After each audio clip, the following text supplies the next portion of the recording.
So we're going to talk about the tabernacle. Actually, the story should begin with a Haftorah, because in a synagogue, they would be going through Exodus 30:11-16 when they'd be talking about the half shekel, because they're announcing to everybody for the next 4 weeks, make sure that the males, make sure that you've turned in your half shekel by the 1st of Nisan. And this is part of the plan that God had a long time ago in preparation for the day that Haman was going to end up giving hundreds of shekels to Ahasuerus in order to eliminate all of the Jewish people. And so this was this was ahead of time, trying to stop it. But we want to talk about the tabernacle, and in particular, I want you to go back to Exodus chapter 25, and I intend to read quite a bit of the portion tonight. My focus is going to be eventually on 2 of the pieces of furniture. I want to talk about the Ark of the Covenant itself, and then I want to talk about the menorah. In the beginning, in chapter 1, or in chapter 25, verse 1, it says, Hashem spoke to Moses, saying, speak to the children of Israel and let them take for me a portion. Not give me a portion, take for me a portion. Why does he use the word take and not the word give? Well, when you go through looking at the list of the things that are going to be given, how many of those things would have been readily available to them? How much wood would they have been carrying in the wilderness? Now, Rashi said, in order to try to explain this, Rashi went to the point of saying, well, Jacob, when he came down, planted the trees in order for it to be fully grown by the time they leave, which makes sense, except as we were going through last week, we were talking about the fact that it's not actually in the Sinai where Mount Sinai is, but it's actually in Saudi Arabia. And we know Jacob never went to Saudi Arabia. So how did the trees manage to get there before he arrived? We also know that there were some things, dyes that he would take from worms and other things that would not easily be found where they were at. And you don't normally take a worm with you. So there's got to be some understanding. And so the understanding seems to be, for most of the sages, is the understanding that actually what happened was that at this particular point in time, they went to the local grocery store, the local lumber yard, and all of the other places to take the materials from there to build the tabernacle. That seems to help make me feel better about it. But it's only a partial answer. I want you to go to looking down at verse number 8 for a second.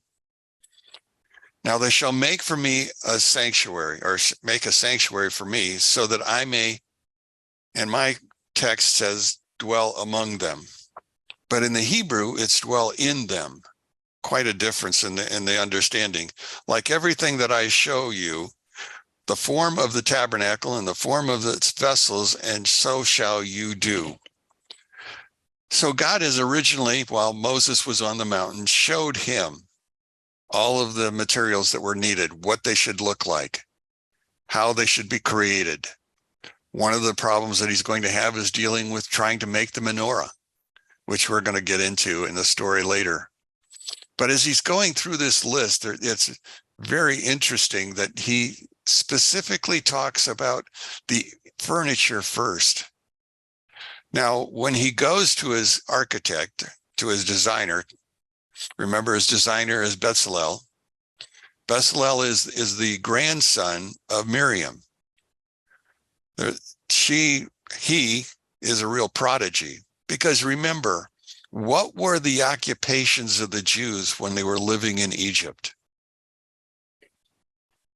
Well, they were agricultural, they did farming, they grew straw, those kinds of things, and they built buildings, they made bricks.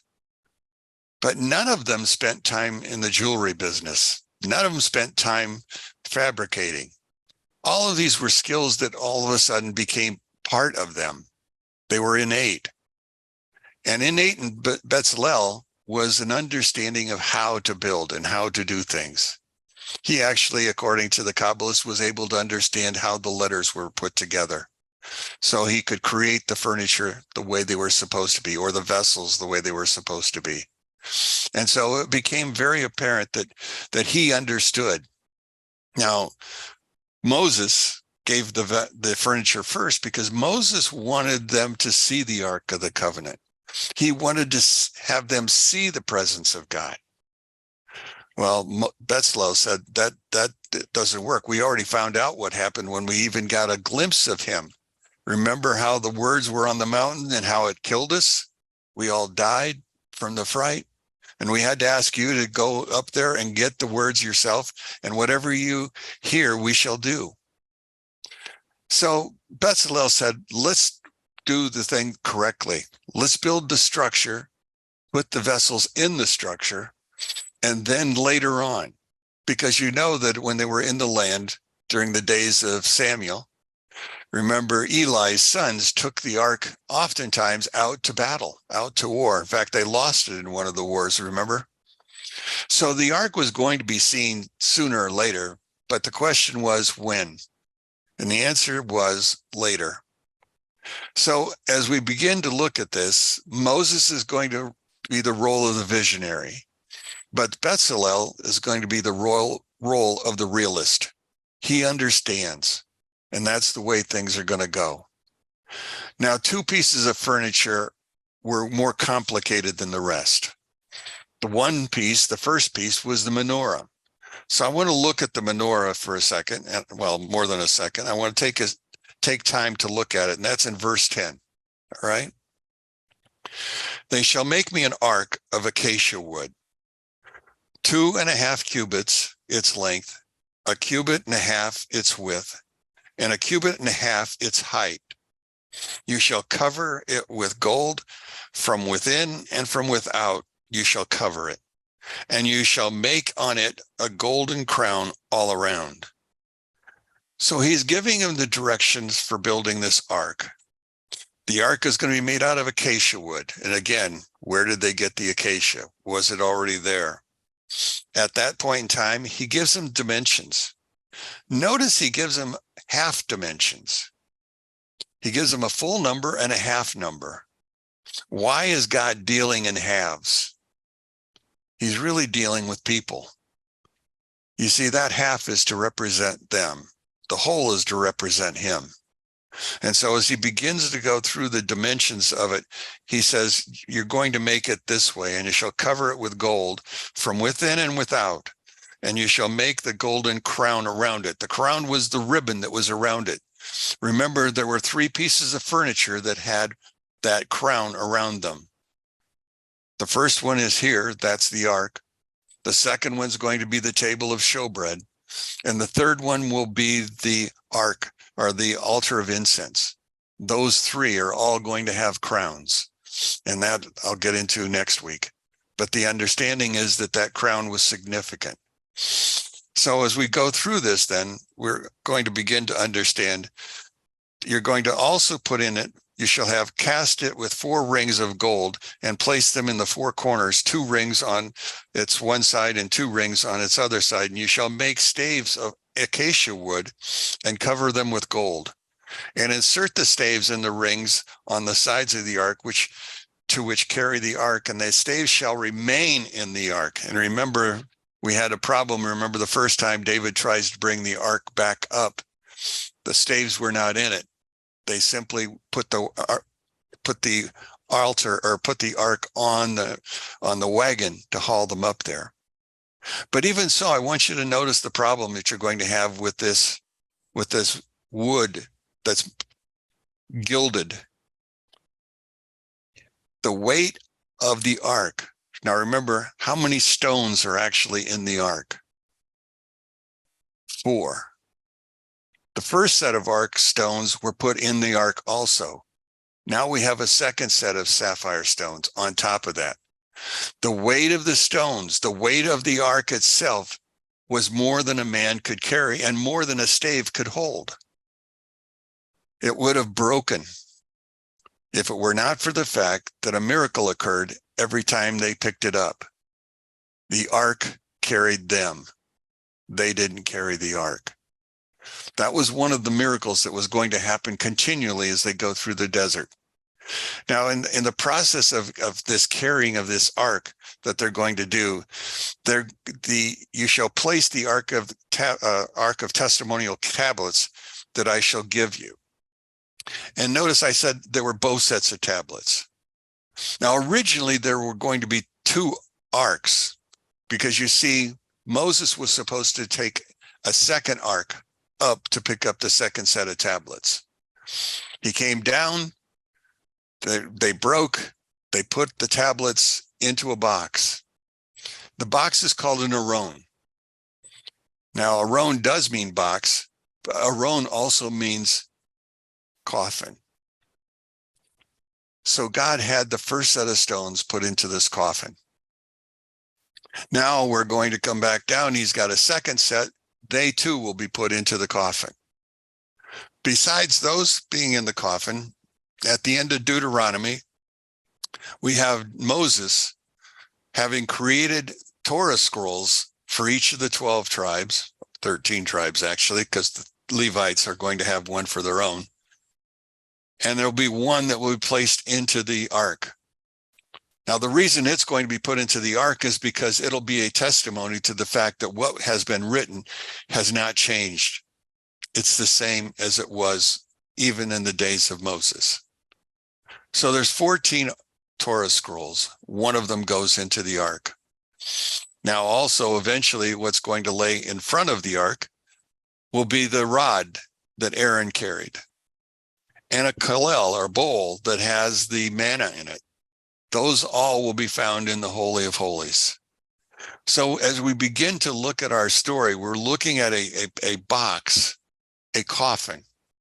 And in this coffin are the stones. And the stones are so heavy they cannot be carried by a man. But what's even worse is the top of this whole thing. I want you to look at number 17. You shall make a cover of pure gold, 2.5 cubits in length, a cubit in height and width, or a cubit and a half in width. And make sure you shall make 2 kurvim of gold. Hammered out shall you make them from both ends of the cover, and you shall make 1 kuruv from the end of one side and 1 kuruv from the end of the other. From the cover you shall make the keruvim at 2 ends. The keruvim shall be with wings spread upward, sheltering the cover of their cover with their wings, and with their faces towards one another. Towards the cover shall their faces of the keruvim. You shall place the cover on the ark from above, and into the ark you shall put the testimonies that I shall give you.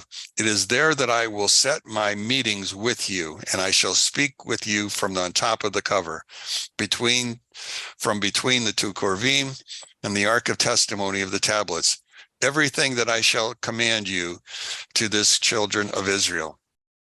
Okay, back to the story. So he makes a cover. The cover is made out of gold, just like the rest of it. But notice, out of the gold on the top, he's to carve 2 keruvim, meaning that that top is 1 piece of gold. Not 3 pieces of gold, but 1 piece of gold, with the 2 keruvim at the top. Now, when you stop to think about that, I guess it's possible. But how thick was that gold when he began? As he began to create for himself these 2 angels, as we would say, looking at one another, which would be hard enough, except for the fact that according to the Midrash and some of the writings in the Talmud, we know that the 2 angels looked at each other when God and Israel were on the same wavelength. And the 2 angels looked away from each other when there was opposition between the 2. So not only are you building a top that's fixed, but 2 of the fixtures on the top actually move. can be rotating. Imagine what that would look like. I haven't got a good picture yet. Now, I did see the Raiders of the Lost Ark. So I got a picture of what the Raiders of the Lost Ark picture was. But again, like the many pictures I've looked at, nobody is certain exactly what it was that this ark looked like. All we have is this short description and short sections within the Talmud that give us very little information other than what we have here. Now, some of them seem to be embossed with something on the sides of the chest.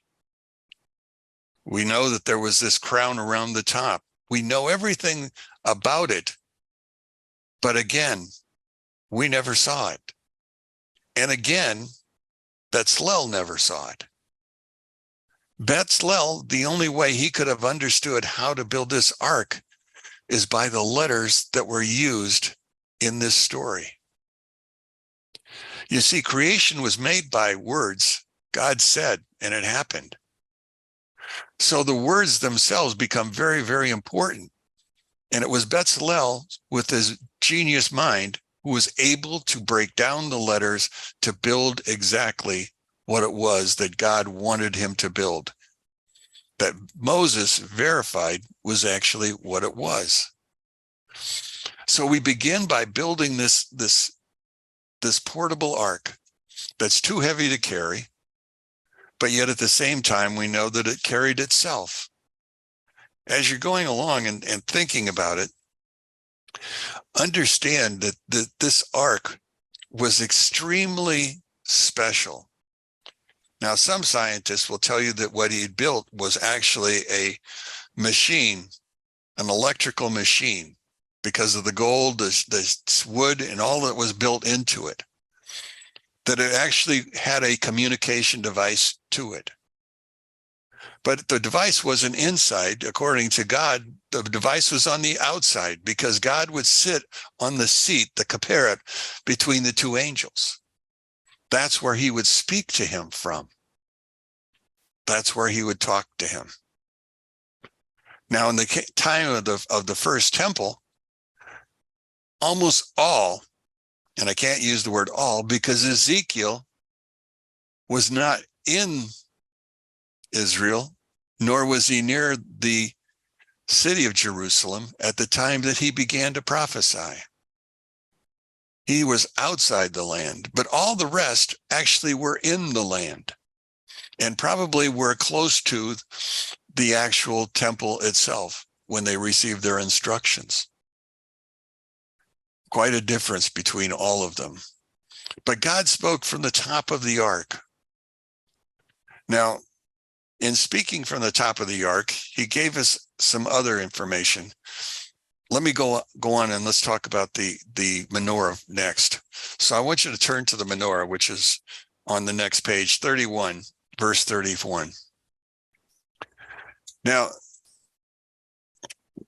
when everything was assembled, it's important for you to understand everything from the gate was on the eastern side, due east. The back of the tabernacle, the back wall, was on the extreme west side. North and south were right and left. The directions were perfect because of the understanding of, well, it's a Kabbalistic understanding of the idea of directionality. God, in the very beginning, in chapter 1 of Genesis, spoke in terms of direction. So we're looking at actually what amounts to space and time all at the same time, and I shouldn't have gone there. Let's go to 31. You shall make a menorah of pure gold, hammered out shall the menorah be made. Its base, its shaft, its cups, its knobs, its blossoms shall be hammered from it. Okay. He's given one piece of gold, one solid piece of gold. And now he is supposed to chisel, whatever word you want to use, this lamp. Now, again, we have another example of have we ever seen the menorah? I know I have two replicas in my cabinets, which are nice, fluted and everything else. The only problem with that is gold is soft. All of those curls would have weighed a ton, and then you put oil inside and the metal would have fallen, except for the miracle of God.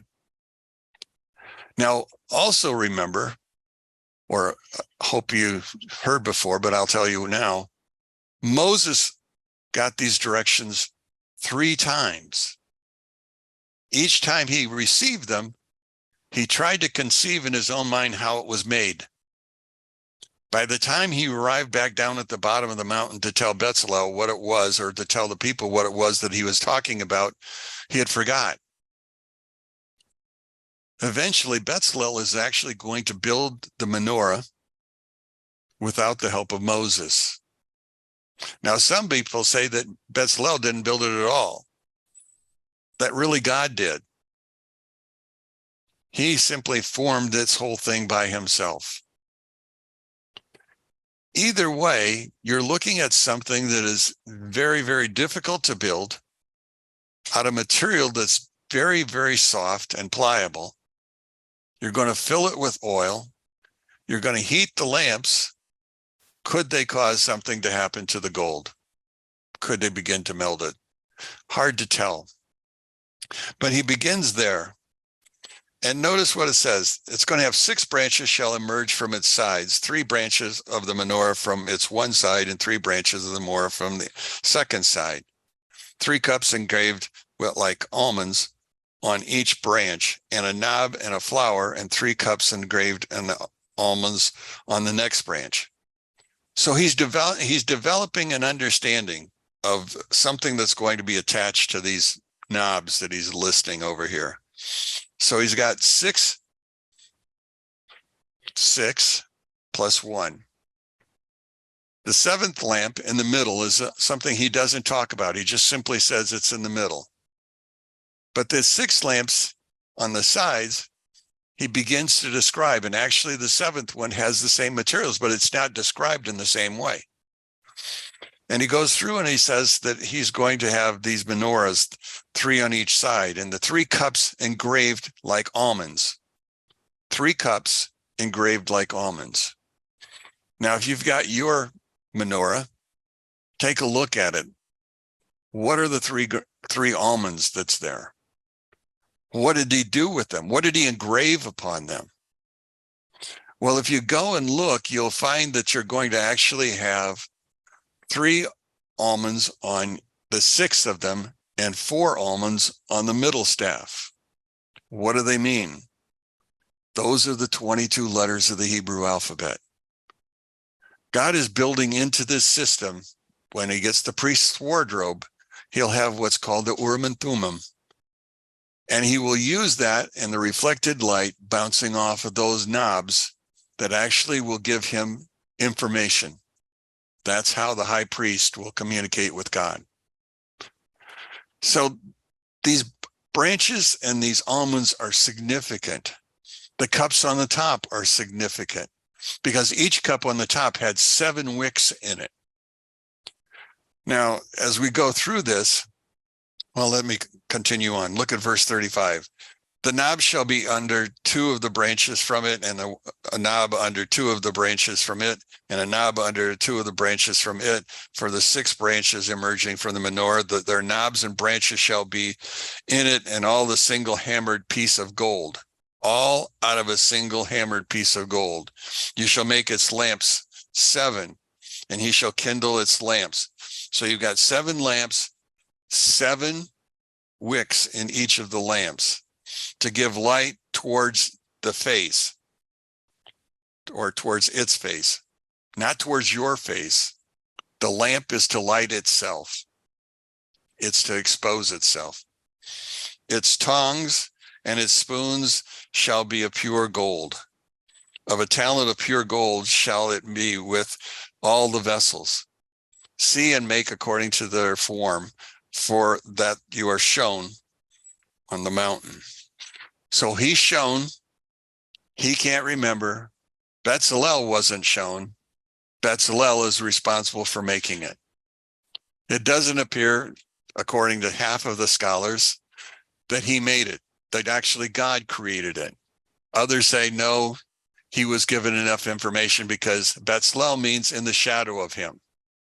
So he was in his mind, was able to create what's there.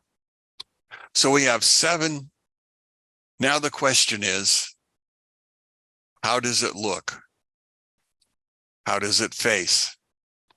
When you walk into the tabernacle, if you were able to as a Cohen, when you walked into the tabernacle, the first thing you saw inside were 3 pieces of furniture. On the left side would have been the menorah. On the right side would have been the table of showbread. And on the back middle would have been the altar of incense. And then behind the curtain would have been the Ark of the Covenant. Now let's go back to the menorah. Because you see the menorah, there are 2 ways. Remember, the tabernacle is built east to west, north and south are on the outsides. Which direction did the menorah face? Was it facing east-west? Was it facing north and south? Doesn't make much sense. Doesn't seem hard, except for the fact that the menorah, remember, was supposed to hold oil, and they would light it in the afternoon towards evening, and it would go all night. And in the morning when they arrive, only one of the wicks was actually burning still. That one was called the easterly wick. Then the question came, because it's in the Talmud that way, the question came, okay, well, which one's the east? Well, Rashi said, obviously the east means the one that is closest to the door. That would be east. No, that can't be it. It's got to be the one on the far side, because that's closest to the menorah. Maimonides, Rambam says, no, it's the middle one. Well, wait a second. Which way is it? Which one is it? You see, it's never been understood which was the easterly. So here you have this menorah that is burning. You have no copies of it because remember, they're gone.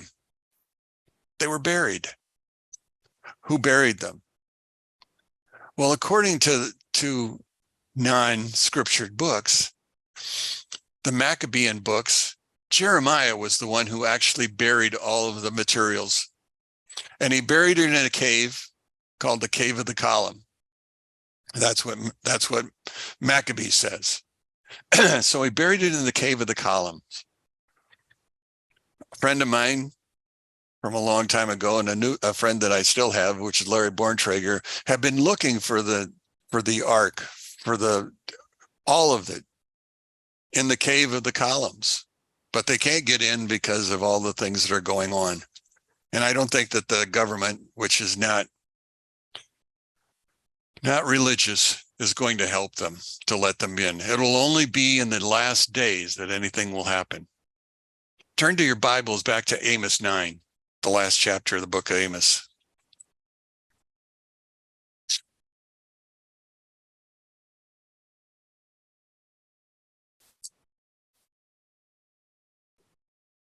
I want you to notice these verses. Go down to verse 9, 9:9.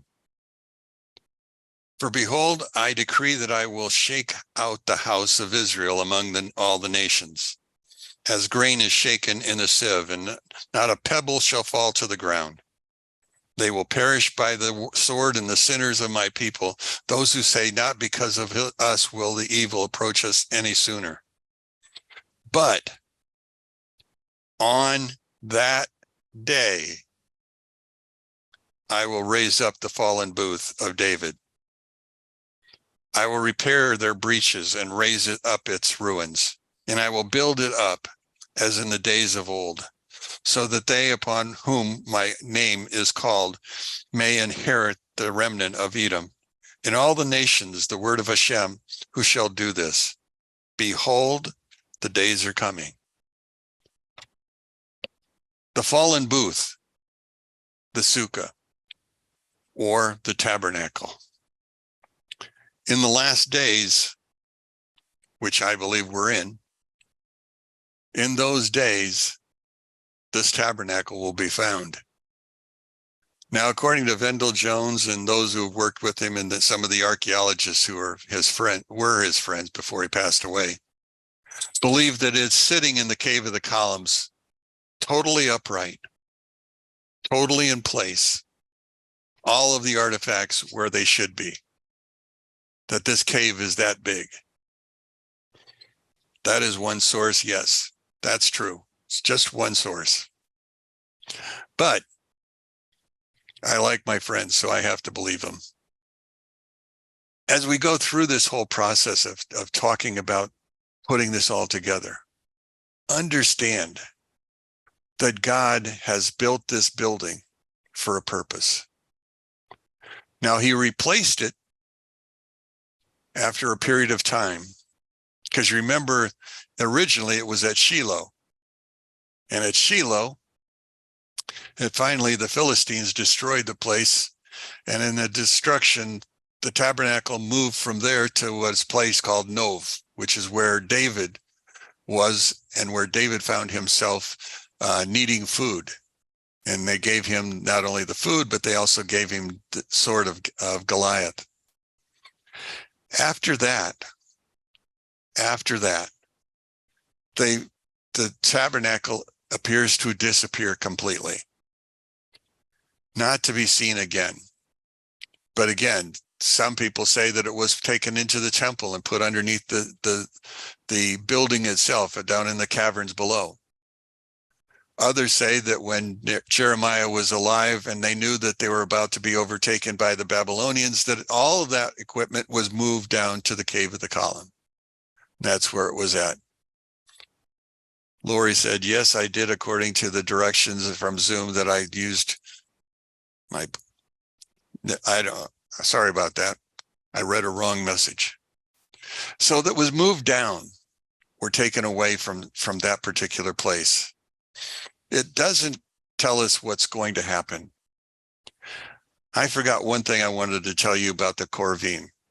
Can we go back to the Korvim earlier? Like the menorah itself, like the ark, neither of them are understood. We have many pictures of what the Korvim looked like. One of those pictures may be right. The one that probably is closest is probably the one that is found in the Israel, in Jerusalem. And it's by the temple people. But even so, a Korvim, a cherub, what does a cherub look like? Genesis chapter 4 deals with the exile of Adam and Eve from the garden. Do you remember that? They were taken from the garden, and in order to keep Adam from returning and taking of the tree of life and continuing the idea of sin, God put two Korvim, two cherubs, at the edge of the garden, gave them giant swords, and they stood there. Now, Rashi will point out that a cherub had a face of a baby. A cherub had two wings and a body. But does the cherub that we find on the altar or on the ark look like the cherub that would have been there? Ibn Ezra said, if I want to understand the word Korvim, I have to understand metamorphosis. By that, he said, the Korvim take on multiple shapes. They're what you would call shapeshifters. Go to the book of Ezekiel, chapter 1. And I want you to look at the Korvim in chapter 1.